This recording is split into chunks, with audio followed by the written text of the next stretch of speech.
త్రిదశ rice, అన్నింటికీ దగ్గరగా, మీ మనసుకి మరింత దగ్గరగా. త్రిదశ రైస్, వేర్ లైఫ్ షైన్స్. భూమిని చీల్చుకుంటూ ఉవ్వెత్తున ఎగిసిన గ్యాస్, ఆ తర్వాత నిప్పుల కొలిమిని మించేలా మంటలు. దీంతో ఆ ప్రాంత ప్రజలు ఇప్పుడు బతుకు జీవుడా అంటూ అక్కడి నుంచి పరుగులు పెట్టారు. మంటలు ఆగటం లేదు, అసలు ఎప్పుడు ఆగుతాయో తెలియని పరిస్థితి. ఇంతకీ ఇరుసు మండలో ఇంత విధ్వంసం ఎందుకు జరిగింది? గ్యాస్ వెల్ను అంత అజాగ్రత్తగా ఎలా ఓపెన్ చేశారు? అసలు ఈ మంటల పాపం ఎవరిది?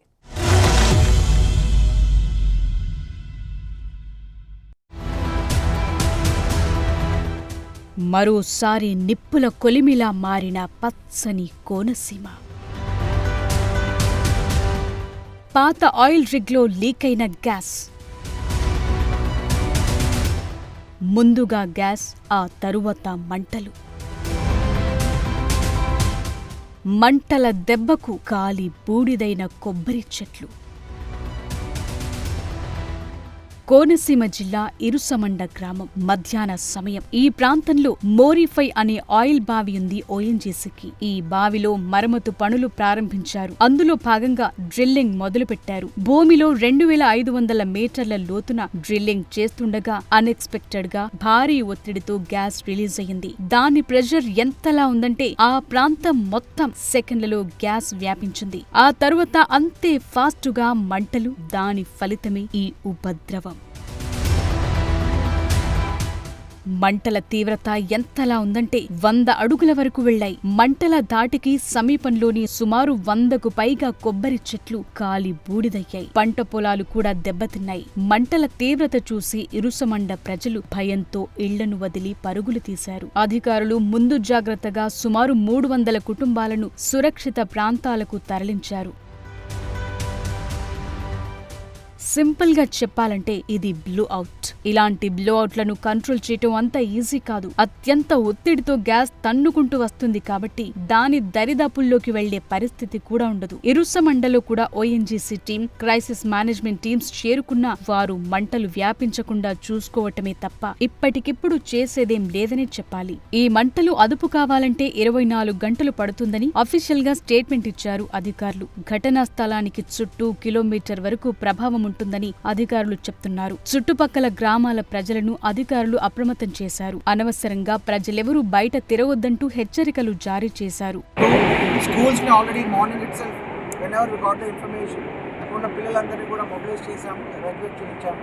సో ఇప్పుడు మనకి ఓఎన్జీసీ టీమ్స్ వాళ్ళు కూడా కన్ఫర్మ్ చేశారు, మీరు 1 కిలోమీటర్ రేడియస్లో ఉన్న హ్యాబిటేషన్స్ ఏవైతే ఉన్నాయో అందరూ నివసించే వాళ్ళని ఎవాక్యుయేట్ చేయించండి. 1 కిలోమీటర్ తర్వాత ఉన్న వాళ్ళకి అక్కర్లేదు, వీఆర్ రైట్ నౌ సేఫ్. ఇప్పుడు ప్రస్తుతానికి అక్కడ మంటలు అప్రాక్సిమేట్గా ఒక 20 metres height and almost all ఒక 25 మీటర్స్ విడ్త్తో అక్కడ బ్లోఅవుట్ జరుగుతుంది. సో ఒక 200 మీటర్స్ రేడియస్లో దాని యొక్క హీట్ ఎఫెక్ట్ స్టార్ట్ అవుతుంది. So right now around 4 to 5 fire tenders already వచ్చాయి. సో సరౌండింగ్ ఏరియాస్లో ఉన్న కొబ్బరి చెట్లు ఇంకా ఎక్కువ వ్యాప్తి చెందకుండా ఇప్పుడు ఉన్న వాటర్ స్ప్రే చేయడం స్టార్ట్ చేశారు. At the same time ONGC నుంచి ఆల్రెడీ ఫైర్ టెండర్స్ వచ్చాయి. నియర్ బై మనకి ఒక పెద్ద కెనాల్ లాంటిది ఐడెంటిఫై చేసాము, ఒక 200 మీటర్స్ డిస్టెన్స్లో. అక్కడ then will start using the water for firing. దాంతో భాగంగా ఇప్పుడు రైట్ నో ఎగ్జాక్ట్గా దాన్ని స్టాప్ అవుతుందా లేదా అనేది ఓఎన్జీసీ టీం వాళ్ళు ఆల్రెడీ వచ్చి దాన్ని ఎగ్జామిన్ చేస్తున్నారు. సో మాకున్న అనాలిసిస్ ప్రకారం అండ్ ఓఎన్జీసీ టీం వాళ్ళు ఇచ్చిన ఇన్పుట్స్ ప్రకారం right now it will take at least another 24 hours to exactly say whether it will stop or not. So మనకి అందులో ఉన్న ఆయిల్ రిజర్వ్స్ అన్ని ఎగ్జాస్ట్ అవ్వాలి, లేదా ఇంకొక ఆప్షన్ ఉంది, ఆయిల్ రిజర్వ్స్ ఎగ్జాస్ట్ అయ్యే లోపు మనం దాన్ని కాప్ చేయగలగాలి. సో ఈ 2 పాసిబిలిటీస్ని ఓఎన్జీసీ వాళ్ళు కూడా వచ్చేసి they have started examining it. Once if it is done we can clearly say. But in the main time 1 kilometre రేడియస్లో ఉన్న ఆల్ హ్యాబిటేషన్స్ అన్ని కూడా ఎవాక్యుయేట్ చేస్తున్నాము. సో అట్లీస్ట్ 24 hours వరకు we have to be on alert. So we have alerted all the district functionaries such that at least మనకి ప్రిలిమినరీగా there is no loss of life as of now. ఒకరిని కూడా మన కోల్పోలేదు. ముందు చెప్పుకున్నట్టు ఈ మంటలను ఆపేందుకు 2 మార్గాలున్నాయని అధికారులు చెప్తున్నారు. ఘటనా స్థలంలో ఓపెన్ చేసిన ఓఎన్జీసీ రిగ్ వద్ద గ్యాస్ నిల్వలు అయిపోతేనే మంటలు ఆగుతాయంటున్నారు. లేకపోతే మంటల వ్యాప్తి తగ్గితే గ్యాస్ లీకేజ్ ను ఆపేందుకు చర్యలు చేపట్టే అవకాశం ఉంటుంది. ఓఎన్జీసీ కూడా దీనిపై అఫీషియల్ స్టేట్మెంట్ ఇచ్చింది. పరిస్థితిని అదుపులోకి తెచ్చేందుకు తమ అత్యున్నత స్థాయి బృందాలు నిరంతరం శ్రమిస్తున్నాయని, ఇప్పటికే క్రైసిస్ మేనేజ్మెంట్ టీమ్స్ క్షేత్ర స్థాయిలో ఉన్నాయని, నరసాపురం బేస్ నుంచి అవసరమైన భారీ యంత్రాలను, అదనపు పరికరాలను ఇరుసుమండకు తరలించామంటూ చెప్పింది. అంతేకాదు సాంకేతిక సమస్యలను పరిష్కరించే క్రమంలో అంతర్జాతీయ నిపుణుల సలహాలను కూడా తీసుకుంటున్నట్లు ఓఎన్జీసీ తెలిపింది. ఒకవేళ లీకేజ్ కంట్రోల్ కాకపోతే ఆ బావిని శాశ్వతంగా మూసివేసేందుకు సిద్ధంగా ఉన్నామంది ఓఎన్జీసీ. ఈ మంటలను అదుపు చేసేందుకు క్యాపింగ్ అనే టెక్నిక్ పై ఓఎన్జీసీ ఫోకస్ చేసినట్టు కనిపిస్తోంది. ప్రస్తుతం మంటల నుంచి వెలువడే సెగ బావి దగ్గరకు సిబ్బందిని వెళ్లనివ్వటం లేదు. అందుకే నీటిని చిమ్ముతున్నారు. భారీ క్రేన్లైతే స్పాట్ లో కనిపిస్తున్నాయి. ఇప్పుడు గ్యాస్ తో పాటు వచ్చిన ఆయిల్ చుట్టుపక్కల ఉన్న పొలాలపై చిమ్మిందనే చెప్పాలి. ఈ ప్రమాదంలో ఏదైనా మంచి న్యూస్ ఉందంటే అది ఎవరు గాయపడకపోవటమే. గ్యాస్ వెల్ కు 1/2 కిలోమీటర్ దూరంలోపు ఎలాంటి ఇళ్లు లేకపోవటం వల్ల ప్రాణ నష్టం తప్పిందని చెప్పాలి.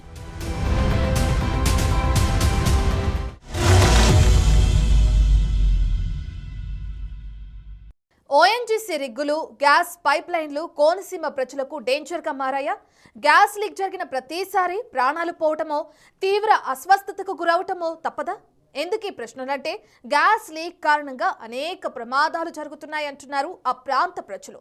ఇలాంటి ప్రమాదాలు జరిగిన ప్రతిసారి కాస్త హడావిడి చేయడం, ఆ తర్వాత మర్చిపోవడం కామన్గా జరుగుతుందనేది వారి ఆరోపణ. మరి ఈ సమస్యలకు ఫుల్ స్టాప్ పెట్టడం ఎలా?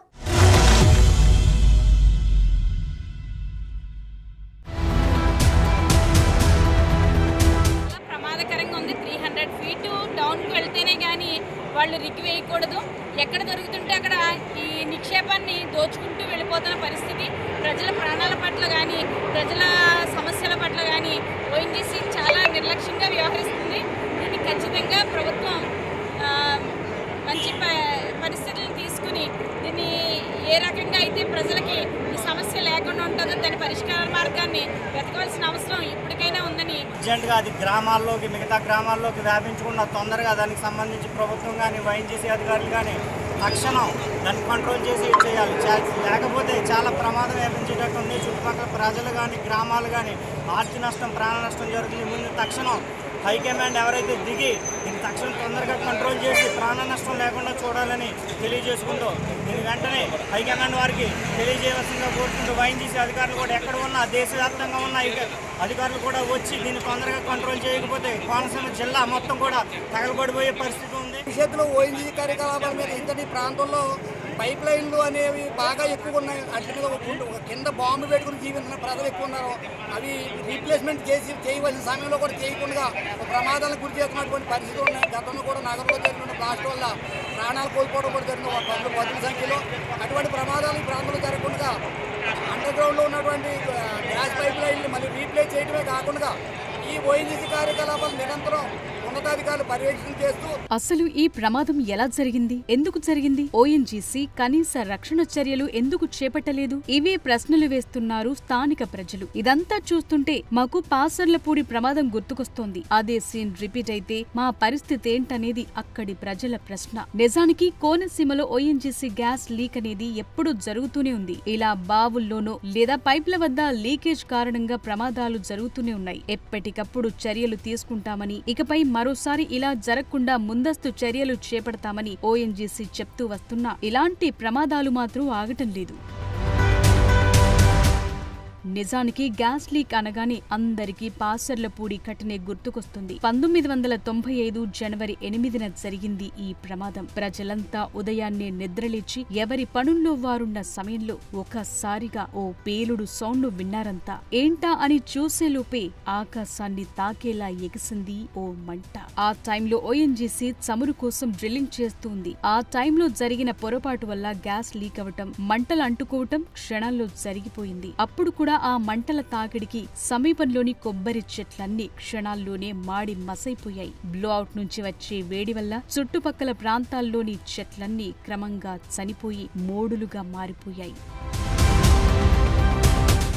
పాసర్లపూడిలో వచ్చిన బ్లోఅవుట్ ను కంట్రోల్ చేసేందుకు చెయ్యని ప్రయత్నం లేదు. విదేశాల నుంచి కూడా నిపుణులు వచ్చి ప్రయత్నించారు. ఎట్టకేలకు 65 రోజుల తర్వాత ఆ మంటలను కంట్రోల్ చేశారు. ఆ టైంలో మంటలను ఆపేందుకు 65 రోజుల సమయం పట్టింది. అంటే జనవరి 8న మంటలు రాజుకుంటే మార్చి 15న అదుపులోకొచ్చాయి. ఆ 2 నెలల పాటు పాసర్లపూడి పేరు నేషన్ వైడ్ గా మారుమోగింది. 1995కు ముందు తరువాత కోనసీమలో చిన్న చితక బ్లోఅవుట్లు వచ్చిన పాసర్లపూడి బ్లోఅవుట్ మాత్రం మరువలేని ఓ చేదు జ్ఞాపకం.